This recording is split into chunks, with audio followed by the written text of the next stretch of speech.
lesson, we're going to be talking about verifying trig identities. That's where they're going to give you something on the left, give you something on the right, and you have to prove that they are equal by simplifying and kind of, rewriting them in different ways.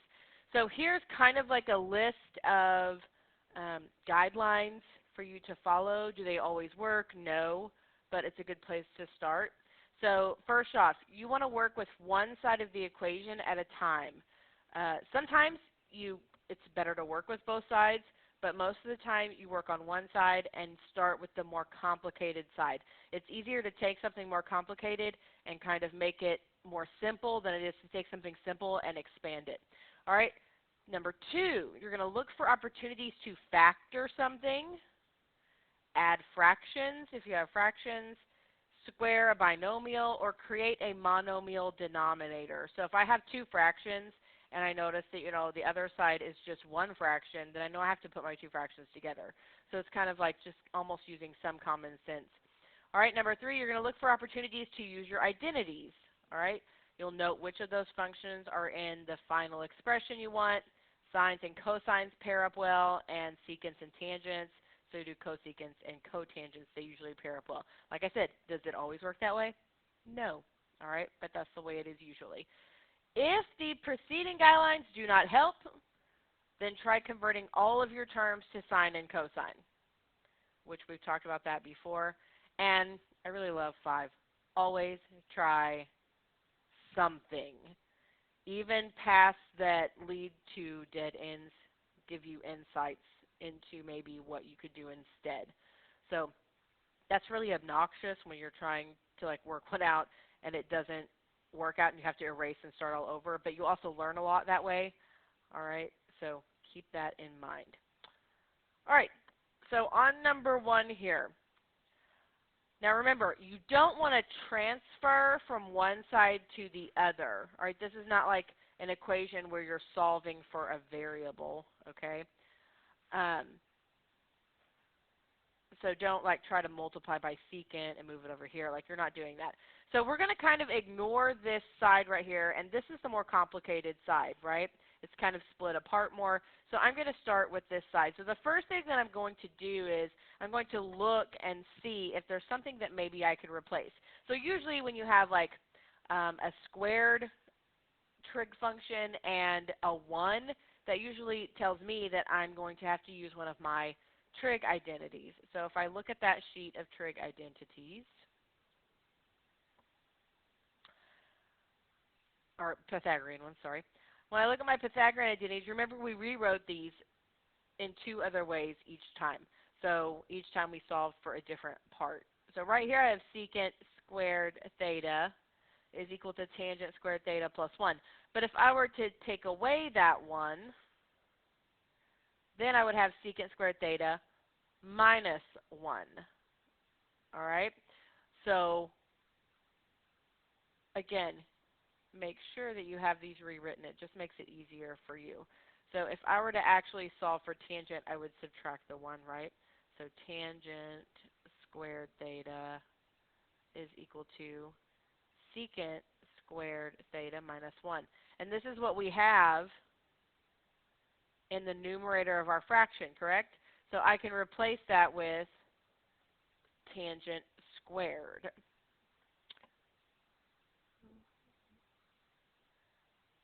So on top, I'm going to replace that with tangent squared theta over secant squared theta.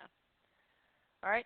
Now I'm still trying to keep in mind that in the end I should be left with sine squared theta.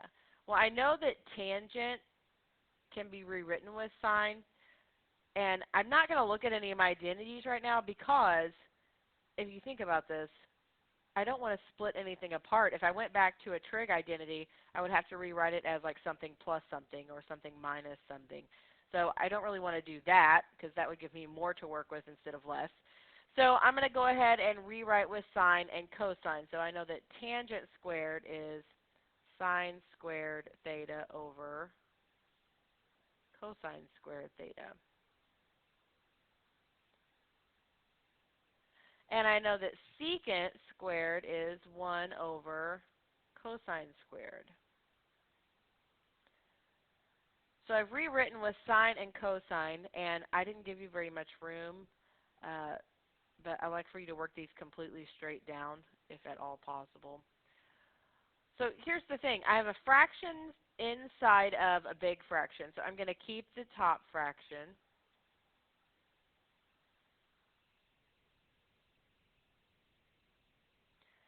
And I'm going to multiply by the reciprocal of the fraction that's on the bottom.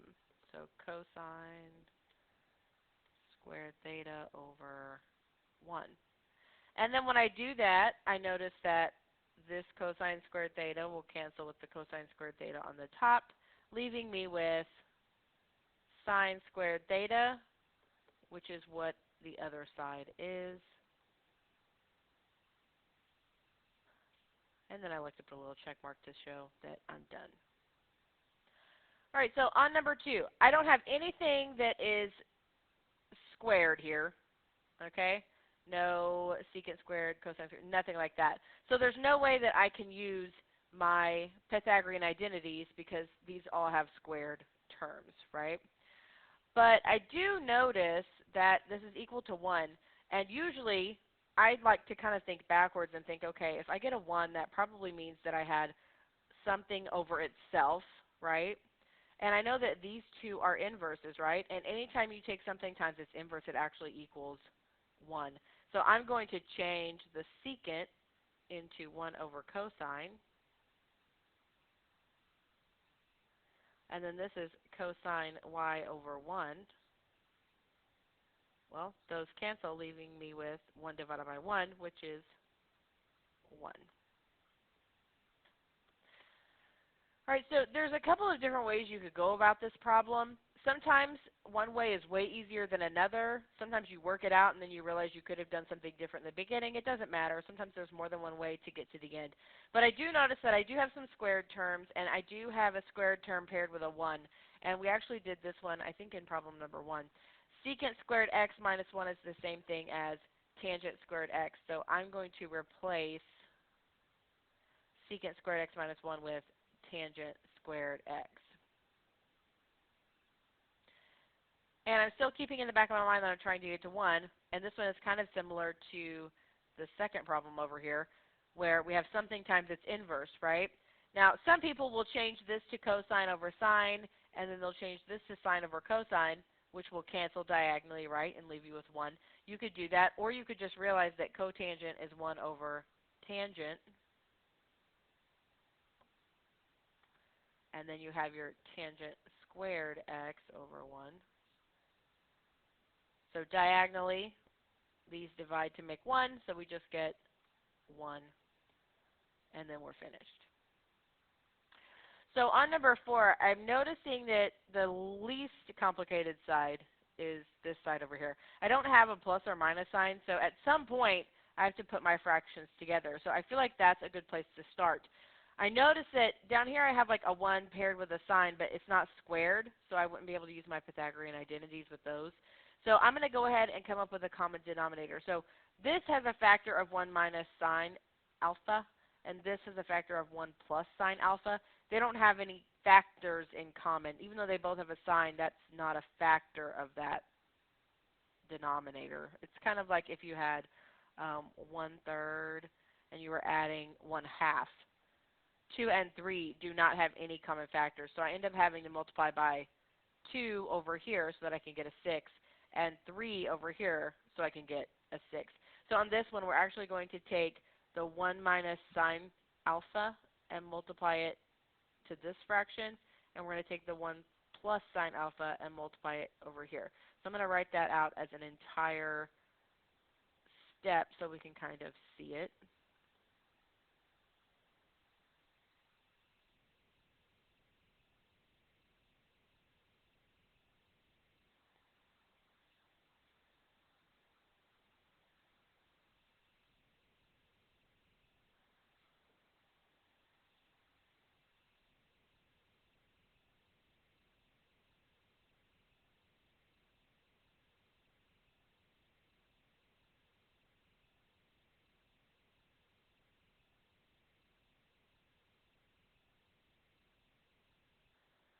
So from here, you need to go ahead and like multiply this side. So if I take 1 times 1 plus sine alpha, I get 1 plus sine alpha. And the whole point of doing this is so we can put these two together, right? So I'm going to go ahead and smash them together as I'm doing this. And if I take 1 times 1 minus sine alpha, that would be 1 minus sine alpha. So they're all going on top together. And then we would have our common denominator on the bottom of 1 plus sine alpha times 1 minus sine alpha. All right, so along the way, I still try to keep in the back of my mind what I'm going for, right? So now I have a fraction, and I know at some point I don't have a denominator anymore, correct? So the only way I'm going to be able to change any of this is if I multiply it together, because then I'm going to end up with a sine squared, okay? So I'm going to go ahead and simplify my top. I'm going to multiply my bottom together. Sometimes, well, I tell you what, we may not need to do that. I guess we're going to figure that out in just a second. I think we will on this, but sometimes you can end up canceling like a whole factor off the top and the bottom. All right, so if I add this together, I've got a 1 and a 1. That makes 2. And I'm going to point out right here, we have a 2 right here, right? So we've got our 2. And then the sine alpha and the negative sine alpha, those are going to cancel. And then I'm going to multiply my bottoms together. So I have 1 times 1 is 1. And then 1 times negative sine is negative sine alpha. And sine alpha times 1 is positive sine alpha. And then a sine alpha times a negative sine alpha is a negative sine squared alpha. All right, now I'm just going to simplify that. I've got 2 on top, and then these signs are going to cancel, leaving me with 1 minus sine squared alpha.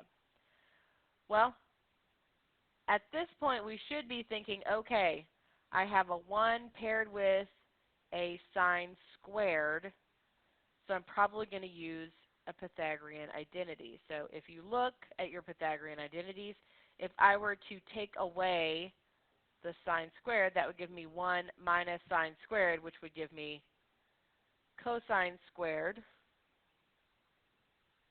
So I can replace the 1 minus sine squared with cosine squared. And then, notice we're really close now, right? Well, secant, that's just 1 over cosine, correct? And this is 1 over cosine. If you think of it as 2 times 1 over cosine squared, right? Then you would change that to secant squared, and then you are done. So on number 5, we notice that we have 2 separate terms on our least complicated side, so I don't need to worry about putting these together. But I also noticed that these are just the inverses of these, so cosecant is 1 over sine, so I just changed that. And 1 over cosecant is sine, and then I'm completely done. So on number 6, we notice that we aren't adding anything in the end, right? So we're going to have to put our 2 fractions together. I also noticed that I don't have a secant squared, which leads me to believe that in the end I'm going to end up with like a 1 over a cosine. And I'm probably going to end up adding 2 1s together on top to make my 2 just like we did in number 4. So I'm going to go ahead and get my common denominator. This is 1 plus sine theta. This is cosine theta. They have nothing in common. So I'm going to multiply by the cosine theta on this side and the 1 plus sine theta on this side. So I'll go ahead and write that out as an entire step just so we don't get lost. And remember, you have to do that on the top and the bottom because we don't want to change the value. We just want to rewrite it. Now I do have 2 things on top here, so I'm going to put parentheses around this top.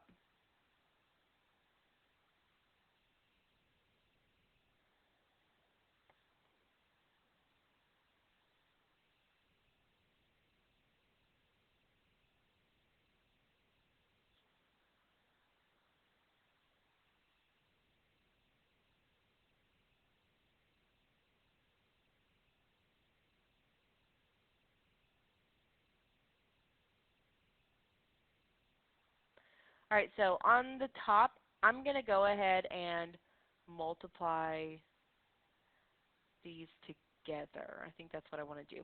So I've got 1 times 1 gives me 1. 1 times sine theta is sine theta.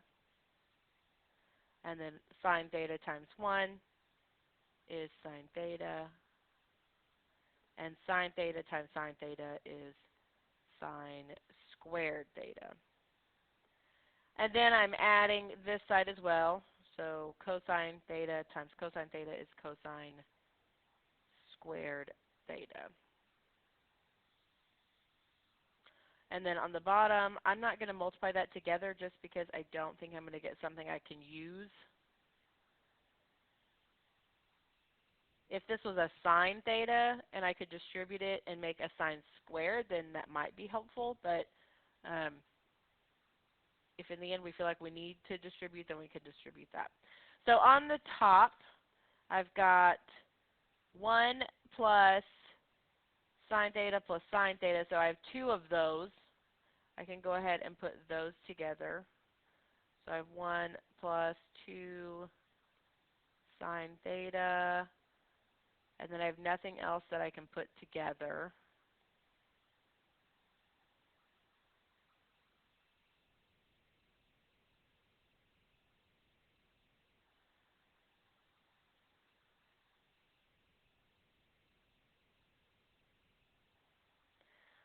All right, so I'm going to look back and see what I'm still trying to get to. So I'm still trying to get to a 2, right? And I'm looking at this and I'm thinking, I don't know. You know, this is, I have a 2 here, but it's not like a 2 next to a secant, right? But I do see that I have a couple of squared terms.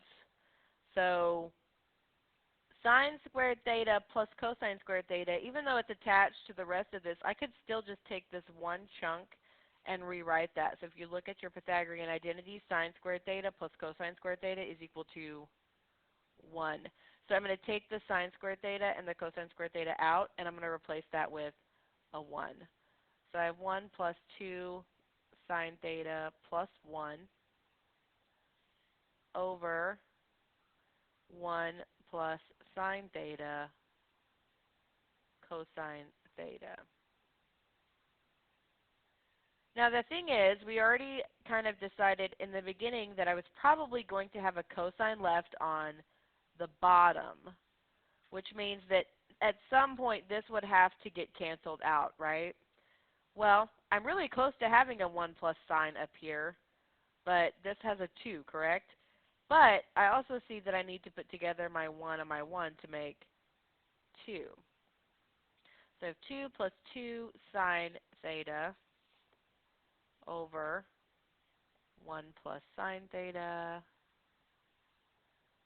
cosine theta.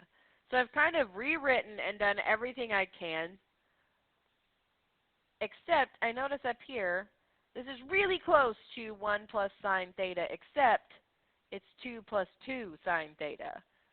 Well, both of these terms have a common factor of 2. So I'm going to factor out a 2.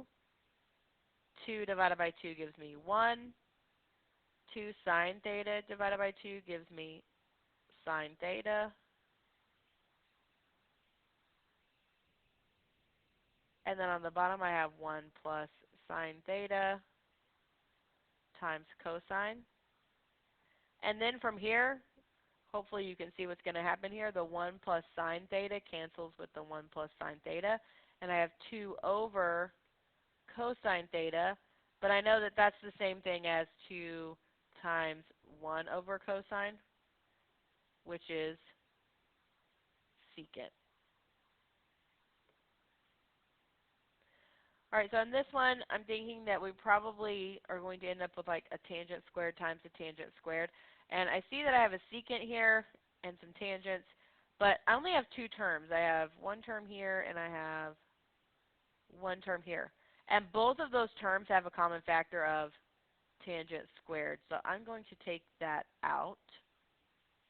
And when I divide that out, that leaves me with secant squared x minus tangent squared divided by tangent squared is 1.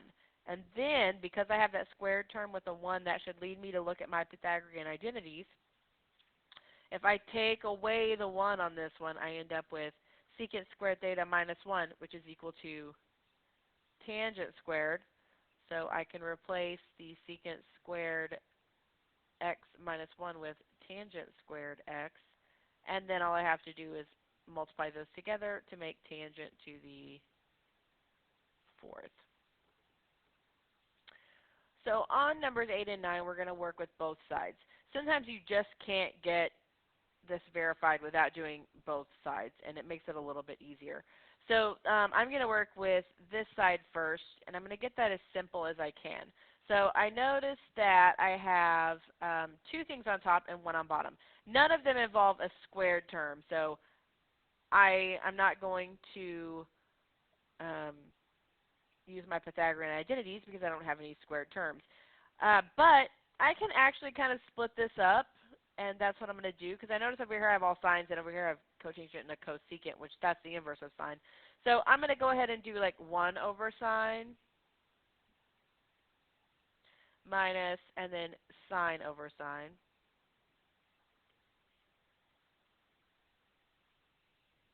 And then I know that 1 over sine is cosecant, and sine over sine is 1. So that's really as far as I can go with this side. So I'm going to try to figure out a way to make this into this side. So here's the thing. This is one fraction, which means at some point I end up needing to separate it into 2, right? Well, I can't take one term on top and split it up with 2 terms on bottom. That's not how that works. Okay, but I also noticed that I don't have a denominator over here, and I notice I have a cotangent squared, which I could use a Pythagorean identity to rewrite. And every single one of your Pythagorean identities are perfect square binomials, right? When I take the 1 away anyway. So like secant squared theta minus 1, that's the difference of 2 squares. Cosecant squared theta minus 1, that's the difference of 2 squares. And if you look at what you have here, that would be this one factored, the cosecant squared theta minus 1. So if I change my cotangent squared into cosecant squared theta minus 1, then I'm going to end up factoring, and this is going to be one of my factors that's going to cancel and leave me with this one. So that's kind of me thinking ahead. But cotangent and cosecant go well together anyways. I mean, they are, again, in the same Pythagorean identity, right? So I'm going to go ahead and I'm actually going to expand this top to be cosecant squared theta minus 1 over 1 plus cosecant theta.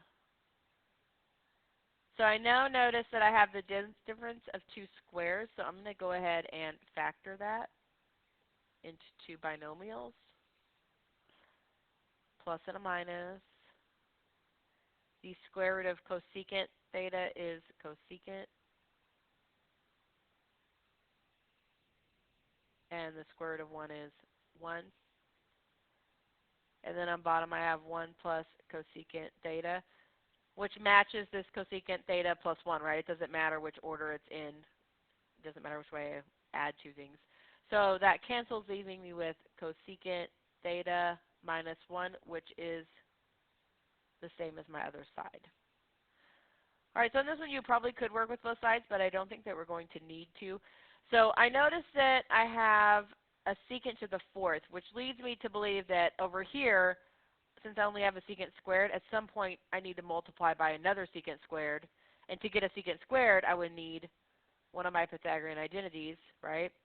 A tangent squared theta plus 1, or vice versa, 1 plus tangent squared theta. So if you look at what you have here, you have 2 terms in here that are exactly tangents, but I could take a tangent squared from both of them. So let's say that I do that. If I take out tangent squared x divided by tangent squared x is 1. And tan to the fourth x divided by tan to the second x is tan to the second x.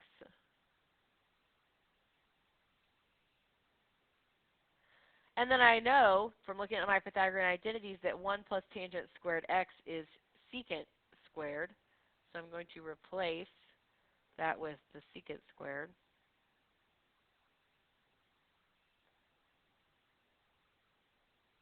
And then I can go ahead and multiply my secant squareds together to make secant to the fourth.